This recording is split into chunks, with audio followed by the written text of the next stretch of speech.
Pressure কুকারে জল ছাড়া 1 চামচ তেল দিয়ে পটলের দুর্দান্ত স্বাদের রেসিপি খুব সহজে মাত্র 10 মিনিটে তৈরি করতে পারবেন। খেতে অসাধারণ। চলুন দেরি না করে রেসিপিটা দেখে নেওয়া যাক। নমস্কার বন্ধুরা, সোমার রান্নাঘরের আরও একটা নতুন পর্বে আপনাদের সবাইকে অনেক অনেক স্বাগত জানাই। আজকে পটলের দুর্দান্ত স্বাদের একটা সহজ রেসিপি নিয়ে চলে এসেছি। পটলের আমিষ নিরামিষ 2 রকম রেসিপি আজকে আমি তৈরি করব। পুরো ভিডিওটা দেখুন, আশা করছি আপনাদের নিশ্চয়ই ভীষণ ভালো লাগবে। আর যদি ভালো লাগে ভিডিওটাকে লাইক করবেন, শেয়ার করবেন। ফেসবুক থেকে দেখে থাকলে পেজটাকে ফলো করবেন, ইউটিউব থেকে দেখে থাকলে চ্যানেলটাকে সাবস্ক্রাইব করে সাথেই থাকবেন। পটলের রেসিপিগুলো করার জন্য আমি এখানে 1 কেজি পটল নিয়েছি। পটলগুলোকে দেখুন ভালোভাবে ঘষে ঘষে ধুয়ে নিয়েছি, যাতে উপরে কোনো রকম ধুলোবালি না থাকে, কেননা উপরের খোসাটা আমি ফেলবো না। আপনারা চাইলে উপরের পাতলা স্কিনটা চাকু দিয়ে চেঁচেও ফেলে দিতে পারেন, তবে কোনো রকম প্রয়োজন নেই। পটলগুলোকে জাস্ট এইভাবে একটু কেটে নেব। দেখুন সবগুলো পটলকে আমি এইভাবে কেটে নিয়েছি। এদিকে নিয়েছি একটা প্রেসার কুকারের মধ্যে পটলগুলো নিয়ে নিলাম। সাথে দিয়ে দিচ্ছি 2টো টমেটোগুলোকে একটু মাঝখান দিয়ে কেটে দিলাম, আর বোটার অংশটা এইভাবে একটু বাদ দিয়ে দেব। আপনারা চাইলে সাথে আলুও দিতে পারেন, তবে আমি আর আলু দিচ্ছি না। দিয়ে দিচ্ছি 1 টেবিল চামচ পরিমাণ সর্ষের তেল, দিয়ে দিচ্ছি পরিমাণ মতো লবণ। এবার প্রেসারটাকে আটকে গ্যাসে বসিয়ে দেব, আর মিডিয়াম ফ্লেমে 3টে সিটি মারব। পটল টমেটোগুলোকে খুব ভালোভাবে সেদ্ধ করে নিতে হবে। দেখুন গ্যাসে বসিয়ে দিয়েছি, আর 3টে সিটি পড়ার পর গ্যাসটাকে অফ করে দিয়েছি। এখানে কোনো রকম জল দিতে হবে না। পটল এমনিতেই জল জাতীয় সবজি, লবণ দেওয়ার কারণে অনেকটাই জল বেরোবে, সেই জলেই সেদ্ধ হয়ে যাবে।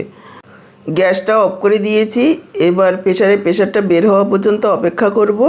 এই সময় আমি একটা মশলা রেডি করে নিচ্ছি। দেখুন মিক্সচার জারে নিয়ে নিলাম 1/2 চা চামচ হলুদ সর্ষে, 1/2 চা চামচ কালো সর্ষে, 2 চা চামচ নারকেল, সামান্য পরিমাণে একটু লবণ, 3টে কাঁচা লঙ্কা। ঝালটার পরিমাণ বুঝে দেবেন, যেহেতু কাঁচা লঙ্কাগুলো ছোটো সেই জন্য আমি 3টে দিয়েছি। তারপর দেখুন পরিমাণ মতো একটু জল দিয়ে এরকম একটা মিহি পেস্ট তৈরি করে নিয়েছি।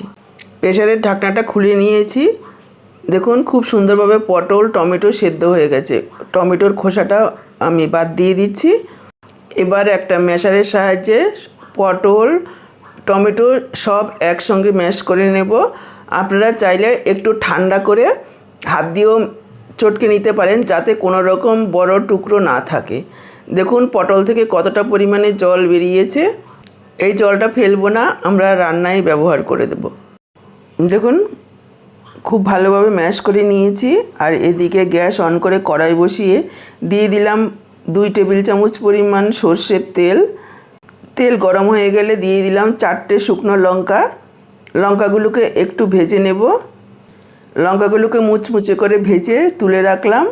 ওই তেলের মধ্যে দিয়ে দিলাম 1/2 চা চামচ কালো জিরে, আর যে পটল টমেটো ম্যাশ করে রেখেছি সেখান থেকে অর্ধেকটা পরিমাণ এখানে দিয়ে দিলাম।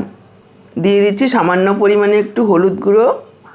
এবার এইভাবে নাড়াচাড়া করব, আর জলে ভাবটা শুকিয়ে নেব। এই জলটা টানাতে মোটামুটি 2 থেকে 3 মিনিট সময় লাগবে। দেখুন 2 মিনিট নাড়াচাড়া করতেই জলটা খুব সুন্দরভাবে শুকিয়ে গেছে। এর থেকে আর শুকনো করার প্রয়োজন নেই। এবার আমি যোগ করে দিচ্ছি 1 চা চামচ চিনি, আর পেস্ট করে রাখা মশলাটা, যেটা আমি আগেই রেডি করে রেখেছিলাম। মিক্সচারের জারটা ধুয়ে অল্প পরিমাণে একটু জল যোগ করে দিলাম। এবার আরও 2 মিনিট মতো এভাবে নাড়াচাড়া করে নেব, আর এই জলে ভাবটা শুকিয়ে নেব। দেখুন আরও 2 মিনিট মতো নাড়াচাড়া করে জলে ভাবটা শুকিয়ে নিয়েছি। এর থেকে আর শুকনো করব না। একেবারে শুকনো করে ফেললে ভাত মেখে খেতে ভালো লাগবে না। এবার যে শুকনো লঙ্কাগুলো ভেজে রেখেছিলাম সেখান থেকে 2টো শুকনো লঙ্কা আমি এইভাবে হাত দিয়ে ভেঙে যোগ করে দিলাম। আরও একবার মিশিয়ে নেব। একটু নরম রাখবেন, তবে একবারে যাতে জলে ভাব না থাকে। এখানে মনে হচ্ছে একটু লবণ লাগবে। সেদ্ধর সময় যে লবণটা দিয়েছিলাম সেই লবণে আমি এতক্ষণ রান্নাটা করেছি। সামান্য পরিমাণে একটু লবণ যোগ করে দিলাম। একটু দেখে দেবেন, স্বাদ অনুযায়ী যোগ করতে হবে। লবণটা দেওয়ার পর আরও কিছুক্ষণ নাড়াচাড়া করে নিয়েছি। ব্যাস তৈরি হয়ে গেল আমাদের দুর্দান্ত স্বাদের সম্পূর্ণ নিরামিষ পেঁয়াজ রসুন ছাড়া পটল ভর্তার রেসিপি। আমি এবার পরিবেশন করব গরম ভাতের সাথে। একেবারে বাটাবুটির ঝামেলা ছাড়া খুব সহজেই তৈরি করে নিতে পারেন এই পটল ভর্তা। দুর্দান্ত স্বাদের হয় খেতে। এবার দেখুন কড়াইটাকে পরিষ্কার করে নিয়ে এসে আবারও 2 টেবিল চামচ পরিমাণ তেল দিয়ে দিলাম। দিয়ে দিচ্ছি ছোট 1 চা চামচ কালো জিরে। কালো জিরেটা একটু চটপট করে ফোটার পর এখানে যোগ করে দিলাম 2 চা চামচ কুচনো রসুন, 2 চা চামচ কাঁচা লঙ্কা কুচি। ঝালটা আপনারা পরিমাণ বুঝে দেবেন। লো ফ্লেমে 1 মিনিট মতন একটু ভেজে নেব। হালকা কালারটা চেঞ্জ হয়ে গেলে এখানে আমি যোগ করে দিলাম কুচনো পেঁয়াজ। এখানে আমি 2টো মিডিয়াম সাইজের পেঁয়াজ এইভাবে পাতলা পাতলা করে কুচি করে দিয়েছি। দিয়ে দিলাম পরিমাণ মতো একটু লবণ। লালচে করে ভেজে নেব পেঁয়াজগুলোকে। পেঁয়াজগুলো ভাজার সময় এভাবে নাড়াচাড়া করে ভাজবো যাতে চারিদিকটায় সমানভাবে ভাজা হয়, একদিকে পুড়ে গিয়ে আরেক দিকে কাঁচা না থেকে যায়। দেখুন পেঁয়াজগুলোকে লালচে করে ভেজে নিয়েছি। এবার আমি বাকি যে পটলের পেস্টটা ছিল সেটা যোগ করে দিচ্ছি। আবারও নাড়াচাড়া করে জলে ভাবটা শুকিয়ে নিতে হবে। দিয়ে দিচ্ছি সামান্য পরিমাণে একটু হলুদের গুঁড়ো, 1/2 চা চামচ চিনি। যেহেতু পেঁয়াজ ভেজে দেওয়া হয়েছে তার একটু মিষ্টতা ভাব রয়েছে, সেই বুঝে এখানে চিনিটা যোগ করবেন স্বাদ অনুযায়ী। তবে মিষ্টি একটু দিতেই হবে, যেহেতু পটলের ভর্তা একটু মিষ্টি দিলে খেতে ভালো লাগবে। দেখুন প্রায় 2-3 মিনিট সময় নিয়ে নাড়াচাড়া করে জলে ভাবটা একেবারে শুকিয়ে নিয়েছি। দেখেই বুঝতে পারছেন কড়াই থেকে আলাদা হতে শুরু করেছে। এভাবে শুকিয়ে নিতে হবে। এবার বাকি যে শুকনো লঙ্কাগুলো ছিল 2টো, সেইগুলো ভেঙে এখানে যোগ করে দিচ্ছি। এই শুকনো লঙ্কা ভাজা গন্ধটা দারুণ টেস্ট নিয়ে আসবে। দিয়ে দিচ্ছি একটু ধনেপাতা কুচি। আরও একবার মিশিয়ে নিলাম। তৈরি হয়ে গেল আমাদের দুর্দান্ত স্বাদের আরও একটা পটল ভর্তার রেসিপি।